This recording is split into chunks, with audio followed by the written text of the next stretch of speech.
দুঃখের সময় যদি পাশে না পাই, সুখের সময় দেব কি ধূপ। সকল প্রবাসী সচেতন আছি, থাকবো না আর চুপ। প্রবাসীর জন্য 2টা টাকা যায় তোমাদের পকেটে, ইউএস বাংলার মালিক হয়ে ভাব ধরেছে রকেটের। অতীতের কথা মনে করে দেখো, ছিলে তুমি শূন্য, গায়ে একটু বাতাস লাগাতেই ভাতরে বলো অন্য। প্রবাসীর লাশ বহন করবে না বলে করছো ভুল, তার জন্যই তোমাদের দিতে হবে মাসুল। বাংলাদেশের বীর মুক্তিযোদ্ধারা যদি 9 মাস যুদ্ধ করে শহীদের খাতায় নাম ওঠে, আর বাংলাদেশের রেমিটেন্স যোদ্ধাগুলো বছরের পর বছর জীবন যুদ্ধে যুদ্ধ করে বাংলাদেশের রেমিটেন্স পাঠায়, জীবন যুদ্ধে যুদ্ধ করতে করতে একসময় ক্লান্ত হয়ে মারা যায়, আর এই রেমিটেন্স যোদ্ধাগুলোকে শহীদ না বলে তোমরা বলো পচা লাশ।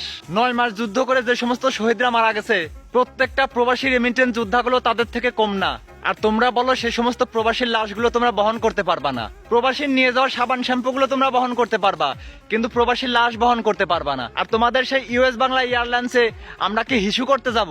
আমার সাথে যারা যারা একমত, সকল প্রবাসীকে উদ্দেশ্য করে বলতেছি, যে যেখানে যে দেশে আছেন, আজ থেকে US Bangla airlines boycott boycott boycott. আমার সাথে সাথে যারা সহমত কমেন্ট বক্সে লাগান ভোট। সব প্রবাসী একজোট ইউএস বাংলা বয়কট, সব প্রবাসী একজোট ইউএস বাংলা বয়কট। আমি দেখতে চাই প্রবাসীদের ক্ষমতা বেশি নাকি ওই ইউএস বাংলা এয়ারলাইন্সের ক্ষমতা বেশি। প্রত্যেকটা প্রবাসীর কাছে আমার ভিডিওটা যেন পৌঁছে যায়, প্লিজ সবাই কপি লিংক শেয়ার করে দিবেন।